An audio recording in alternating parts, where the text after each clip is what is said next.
প্ৰথমেই সকলো অসমবাসীলৈ মোৰ নমস্কাৰ জনাইছোঁ। আজিৰ ভিডিঅ'টো আপোনাৰ বা মোৰ কাৰণে নহয়, সমগ্ৰ অসমবাসীৰ কাৰণে। সেই সকলোৰ কাৰণে যিসকলে নিজৰ জন্মভূমিখনক ভাল পায়। ভিডিঅ'টো স্কিপ নকৰাকৈ গোটেই কথাখিনি শুনিব আৰু বিচাৰ কৰিব বুলি আশা থাকিল। অসমলৈ যদি বিপদ বা প্ৰলয় অহাটো নিবিচাৰে, তেন্তে এই ভিডিঅ'টোৰ তথ্যখিনি বুজিবলৈ চেষ্টা কৰিব। গুৱাহাটীৰ নীলাচল পাহাৰত প্ৰতিষ্ঠিত মা কামাখ্যা মন্দিৰ এটা পৌৰাণিক মন্দিৰ, য'ত নৰকাসুৰে বনোৱা ষ্টেপছ বা ৰাস্তা আছে, যাৰ অস্তিত্ব মহাভাৰতৰো আগৰ পৰাই আছিল। তাৰ মানে আজিৰ পৰা প্ৰায় ৩,০০০ বছৰৰো আগৰ মন্দিৰ।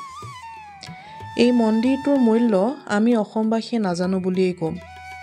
দেশ বিদেশৰ কোণৰ পৰা এই মন্দিৰলৈ ভক্তালু আহে মাৰ আশীৰ্বাদ প্ৰাপ্ত কৰিবলৈ, আৰু বহুত সাধকো আহে মাৰ ওচৰত আহি সাধনা কৰিবলৈ, সিদ্ধি প্ৰাপ্ত কৰিবৰ কাৰণে। এই পবিত্ৰ ঠাইটোত গভৰ্ণমেণ্টে এটা ডেভেলপমেণ্ট প্ৰজেক্ট প্লেন কৰিছে। এই প্ৰজেক্টটোৰ নাম কামাখ্যা কৰিডৰ। এই প্ৰজেক্টটোৰ মতে পাহাৰৰ ওপৰত কনষ্ট্ৰাকশ্যন হ'ব। হোটেল, দোকান, ৰেষ্টুৰেণ্ট, কফি শ্বপ ইত্যাদি বনোৱা যাব।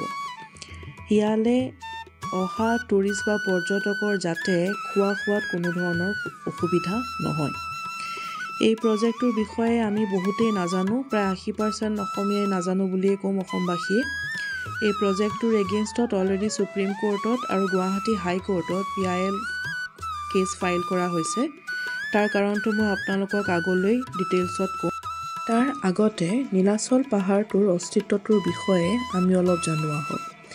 মা সতী যেতিয়া প্ৰজাপতি দক্ষৰ যজ্ঞত নিজৰ আত্মদাহ কৰিছিলে, তেতিয়া শিৱ বাবাই তেওঁৰ শৰীৰটো কোচত উঠাই গোটেই ব্ৰহ্মাণ্ডখন দুখত খঙত ঘূৰি ফুৰিছিল।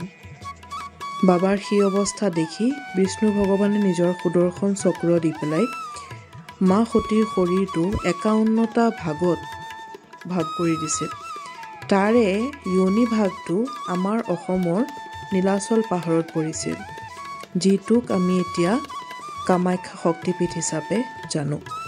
আপোনালোকে মা কামাখ্যাৰ বাৰু বিগ্ৰহটো বা মূৰ্তিটো দেখিছেনে? চাওঁ আহক। এয়া হৈছে মা কামাখ্যাৰ স্বৰূপ। একেবাৰে তলত যে দেখিছে সিংহটো, এইটো ভগৱান বিষ্ণুৰ ৰূপ। তেওঁৰ ওপৰত আছে শিৱ বাবা, আৰু তেওঁৰ নাভিৰ পৰা যিটো এটা পদুম ফুল ওলাই গৈছে, সেই পদুম ফুলটো হৈছে ভগৱান ব্ৰহ্মাৰ ৰূপ। এওঁ ৩জনৰ ওপৰত বহি আছে আমাৰ মা কামাখ্যা। মা যেতিয়া নীলাচল পাহাৰৰ ওপৰত অধিষ্ঠিত হৈ আছে, তাৰ মানে ব্ৰহ্মা, বিষ্ণু আৰু মহেশ্বৰ স্বৰূপটোৱেই হ'ল নীলাচল পাহাৰটো। মাৰ এই বিগ্ৰহটো বা ৰূপটো আমাৰ ছুপাৰমেন, স্পাইডাৰমেন বা শক্তিমান এইবিলাক বনোৱা কোনো ডিজাইনাৰে বনোৱা নাই, কিন্তু মাৰ এই ৰূপটোৰ উল্লেখ শাস্ত্ৰত আছে। এতিয়া সেই পাহাৰটো কাটিলে, ভাঙিলে বা ড্ৰিলিং কৰিলে বিপদ হ'বনে নহয়? যেতিয়া আমি প্ৰকৃতিৰ ওপৰত অত্যাচাৰ কৰিছোঁ, তেতিয়াই তাৰ ফলস্বৰূপে কেদাৰনাথ হওক, হিমাচল প্ৰদেশত হওক, দেখিছে কেনেকুৱা ভয়ংকৰ বানপানী, ভূমিকম্প, কেনেকুৱা কিছুমান নেচাৰেল কেলামিটি আহি পেলাই গোটেই দেশখন, জেগাখিনি নষ্ট কৰি দিছে। এইবিলাক হৈছে আস্থাৰ দৃষ্টিকোণ। এতিয়া যদি আমি এই কনষ্ট্ৰাকশ্যনটোৰ বিষয়ে চাইণ্টিফিকেলি ভাবোঁ, তেনেহ'লে যিকোনো পাহাৰ বা পৰ্বতত কনষ্ট্ৰাকশ্যন কৰাৰ আগত এটা গভীৰ ইক'লজিকেল আৰু হাইড্ৰলজিকেল অধ্যয়ন কৰা খুবেই দৰকাৰ। আমি যেতিয়া মা কামাখ্যাৰ গৰ্ভগৃহত যাওঁ, তেতিয়া যেতিয়া আমি হাতটো তললৈ দিওঁ, আমাৰ হাতত পানী আহে, নহয়নে? সেই পানীখিনি পাহাৰৰ তলত প্ৰাকৃতিকভাৱেই বৈ আছে। আমি যেতিয়া সেই পাহাৰটো ১৫-২০ ফিট ড্ৰিলিং কৰি বা পাইলিং কৰি খান্দি দিম, তেতিয়া তাৰ তলত থকা পানীৰ স্তৰটোৰ ওপৰত বাৰু প্ৰভাৱ পৰিবনে নপৰে? হ'ব পাৰে সেই পানীখিনি শুকাই যাব পাৰে, হ'ব পাৰে তাৰ কাৰণে তলৰ প্লেটৰ উখল মাথল হৈ পেলাই কিবা বেলেগ বিপদ আহিব পাৰে। কনষ্ট্ৰাকশ্যনৰ কাৰণে পাহাৰটো খান্দোতে যদি পানীৰ ৰাস্তাটো বন্ধ হৈ যায় বা পানীখিনি যদি শুকাই যায় তেতিয়া মা কামাখ্যাৰ অস্তিত্বৰ ওপৰতে প্ৰশ্ন আহি নাযাবনে? এতিয়া আহিছোঁ হাইকোৰ্টত দিয়া PIL কেছটোৰ বিষয়ে ক'বলৈ। মাৰ 13জন ভক্তই দেশৰ বিভিন্ন ৰাজ্যৰ পৰা আহি পেলাই এই প্ৰজেক্টটোৰ এগেইনষ্টত এটা PIL কেছ ফাইল কৰিছে। তেওঁলোকৰ মতে যিটো এনচিয়েণ্ট আমাৰ এটা পৌৰাণিক যিটো মন্দিৰৰ এটা ষ্ট্ৰাকচাৰ নীলাচল পৰ্বতৰ ওপৰত পাহাৰৰ ওপৰত কনষ্ট্ৰাকশ্যনৰ সময়ত তাৰ ওপৰত যাতে কোনো ধৰণৰ দুৰ্প্ৰভাৱ নপৰে আৰু লগতে department of archaeology under the ancient monuments ডিপাৰ্টমেণ্টৰ পৰা যেতিয়ালৈকে কোনো এটা সম্পূৰ্ণ 100% এপ্ৰুভেল নাপায় তেতিয়ালৈকে যাতে এই প্ৰজেক্টটোৰ ওপৰত কোনো ধৰণৰ কাম আগ নাবাঢ়ে। যোৱা 22 তাৰিখে গুৱাহাটী হাইকোৰ্টে অসম চৰকাৰৰ কাৰণে এখন নটিচ ইছ্যু কৰিছে য'ত অসম চৰকাৰক 2 সপ্তাহৰ সময় দিয়া হৈছে এই PILটোৰ ৰেছপণ্ডৰ কাৰণে।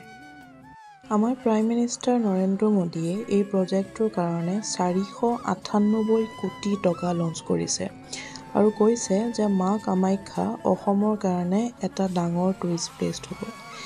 মই এটা কথা বুজি পোৱা নাইকিয়া, আমাৰ কামাখ্যালৈ যি মানুহ আহে তেওঁলোক বাৰু পিকনিক কৰিবলৈ আহেনে, হানিমুন মনাবলৈ আহেনে নে ল'ৰা ছোৱালীক পাৰ্কত খেলাবলৈ আহে? তেওঁলোক আহে মা কামাখ্যাৰ আশীৰ্বাদ ল'বৰ কাৰণে। মা কামাখ্যাক চকুৰে দেখি পেলাই অনুভৱ কৰিব নোৱাৰে, চকু বন্ধ কৰি স্পৰ্শ কৰি অনুভৱ কৰিব পাৰে। গতিকে মই এতিয়াও সকলোৰ ওচৰত অনুৰোধ কৰিম যে এই কথাটোৰ ওপৰত আকৌ এবাৰ যাতে বিচাৰ বিবেচনা কৰে।